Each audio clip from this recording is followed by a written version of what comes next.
Cannizzaro reaction discuss करेंगे। तो सबसे पहले इसकी डेफिनेशन देखते हैं क्या कहा गया है।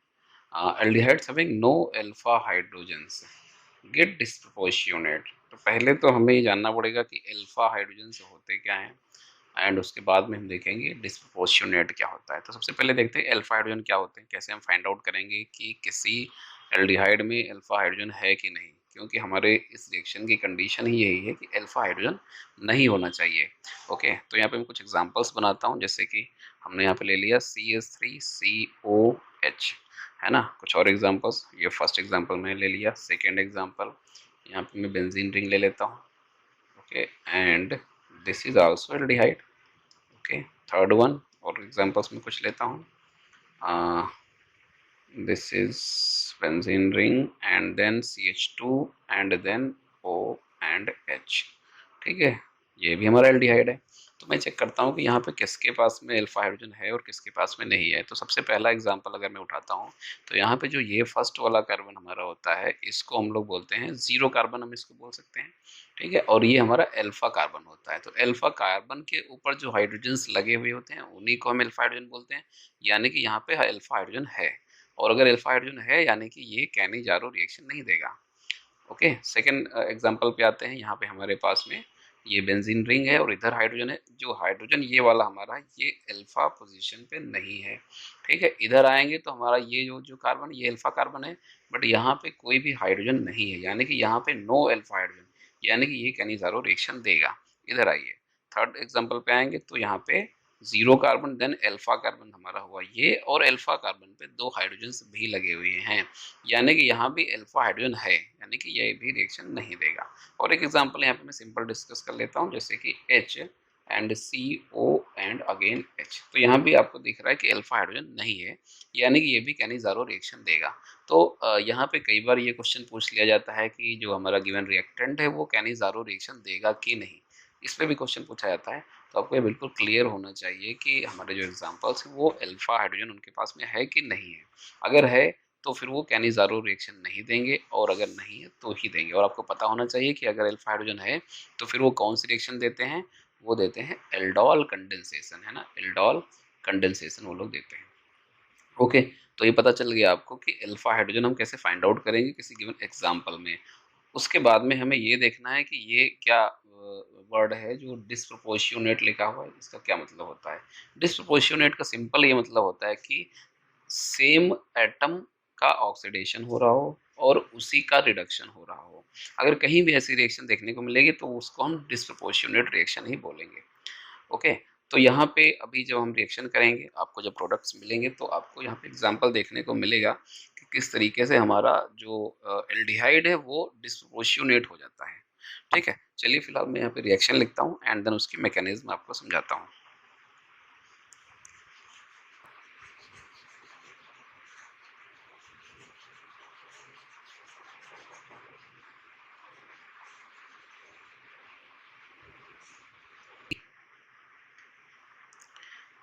ओके, तो यहाँ पे मैं एग्जांपल ले लेता हूँ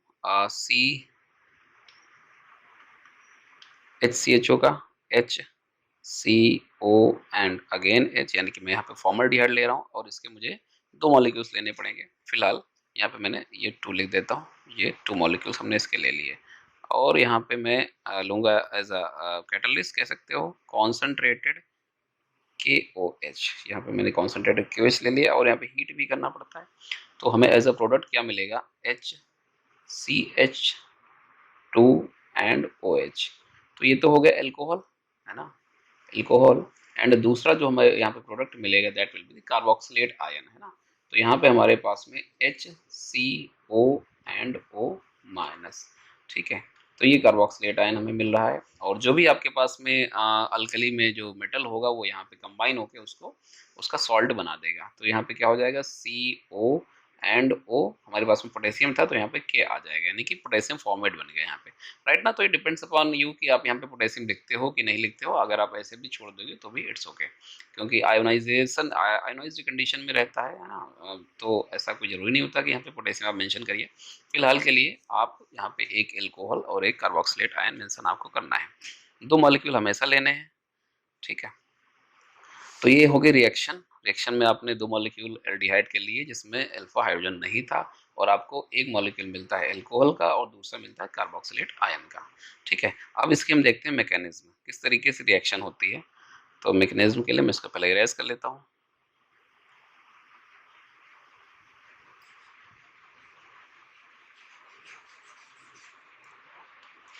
ओके, तो मैकेनिज्म में सबसे पहले मैं यहाँ पे इसका डिसोसिएशन दिखा देता हूँ, जो आपको पहले से भी पता है। अपना जो KOH है वो K plus and OH minus में ब्रेक डाउन होगा। अब जो OH माइनस है वो काम करना शुरू करेगा।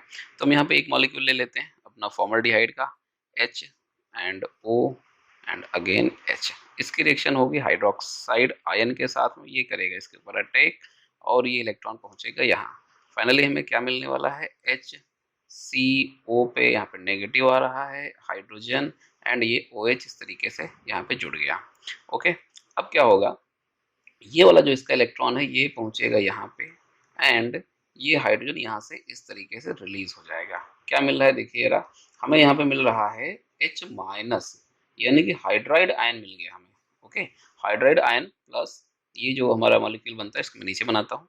तो ये है hydrogen and carbon O and यहाँ पे OH, यानी कि आप यहाँ पे देख पा रहे हो कि हमें क्या मिल गया है, कार्बोक्सिलिक एसिड मिल गया है। ठीक है, याद रखना अब इस कार्बोक्सिलिक एसिड को मैं दोबारा उठाऊंगा तो कार्बोक्सिलिक एसिड प्लस मुझे हाइड्राइड आयन, दो चीजें यहाँ पे मिली। ठीक है, अब इस हाइड्राइड आयन की रिएक्शन आगे होगी, दूसरा मॉलिक्यूल आएगा एल्डिहाइड का और ये हाइड्राइड आयन उस पर अटैक करेगा। ओके, सो लेट अस सी। तो दूसरा मैं यहाँ पे मॉलिक्यूल ले लेता हूँ एल्डिहाइड का, okay, and plus hydride ion H minus.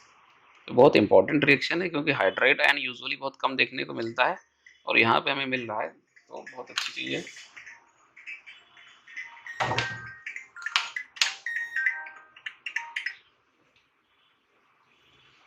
Okay, सो यहाँ पे हाइड्राइड आयन इस पे अटैक कर रहा है इसके कार्बन पे एंड इलेक्ट्रॉन हमारा यहाँ पे मूव करके जा रहा है। क्या मिला हमें, हाइड्रोजन C एंड ऑक्सीजन पे नेगेटिव एंड H। ठीक है, अब वो उधर तो हमें यहाँ पे ये प्रोडक्ट मिला है और ये हाइड्रोजन यहाँ पे ये मैं मेंशन कर देता हूँ। ठीक है, उधर हमारे पास में कार्बोक्सिलिक एसिड मिला हुआ था, उसको मैं इधर बना लेता हूँ। कार्बोक्सिलिक एसिड में हमारे पास में ये फॉर्मिक एसिड था। तो आपको पता है कि फॉर्मिक एसिड क्या करेगा, ऑब्वियसली H प्लस रिलीज करेगा, है ना। तो जो फॉर्मिक एसिड से हमारा H प्लस यहाँ पे रिलीज होगा वो जाके इधर जुड़ जाएगा। तो HC double bond O and O negative, और जो ये हमारा H प्लस यहाँ पे रिलीज हुआ है ये H प्लस क्या करेगा, इस इलेक्ट्रॉन को एक्सेप्ट करेगा एंड किस में कन्वर्ट हो जाएगा, HCOH and H again H, यानी कि एल्कोहल मिल गया है ना। एंड प्लस हमारा ये वाला मॉलिक्यूल ऊपर वाला, ठीक है, प्लस ये वाला हमारा ये मॉलिक्यूल, ठीक है, ये वाला मॉलिक्यूल। ओके, तो फाइनली हमें यहाँ पे क्या मिल गया है, carboxylate ion and the alcohol. Okay, तो कैनिज़ारो रिएक्शन में यू हैव सीन दैट हमें क्या मिलता है, कार्बोक्सिलेट आयन एंड एल्कोहल। तो ये अब मैं यहाँ पे आपको ये क्लियर कर देता हूँ कि ये रिएक्शन किस तरीके से डिस्प्रपोर्शनेशन रिएक्शन है, क्योंकि ये भी समझना जरूरी है क्योंकि ये वर्ड आपका शुरुआत में डेफिनेशन में आता है तो इसका मतलब भी हम जरा जान लें। ओके, तो मैं वापस एक बार यहाँ पे फॉर्मल्डिहाइड का स्ट्रक्चर बना लेता हूँ। ओके, अब यहाँ पे देखिए इसी मॉलिक्यूल से ये भी बना है एंड इसी मॉलिक्यूल से ये भी बना है। यहाँ पे आप क्लियरली देख पा रहे होंगे कि यहाँ पे जब ये एल्कोहल बना तो यहाँ पे क्या हुआ है, रिडक्शन हुआ है ना, और जब कार्बोक्सिलेट आयन बना तो यहाँ पे क्या हुआ है, ऑक्सीडेशन हुआ है ना। तो अगर सेम एलिमेंट का ऑक्सीडेशन हो रहा हो और उसी का रिडक्शन हो रहा हो तो उस रिएक्शन को हम लोग क्या बोल देते हैं, डिस्प्रपोर्शनेशन रिएक्शन, डिस्प्रपोर्शियोनेशन रिएक्शन। उसकी स्पेलिंग ध्यान से लिखना क्योंकि ये लंबी है, एरर हो जाते हैं, पर डिस्प्रपोर्शियोनेशन रिएक्शन, ठीक है। तो ये हमारी बहुत स्पेशल रिएक्शन है बिकॉज ऑर्गेनिक केमिस्ट्री में शायद ही कभी देखने को मिले कि डिस्प्रपोर्शियोनेशन रिएक्शन हो रही हो। यूजुअली इनऑर्गेनिक केमिस्ट्री में ही इस तरीके के रिएक्शंस मिलते हैं, खास करके रेडॉक्स रिएक्शंस में।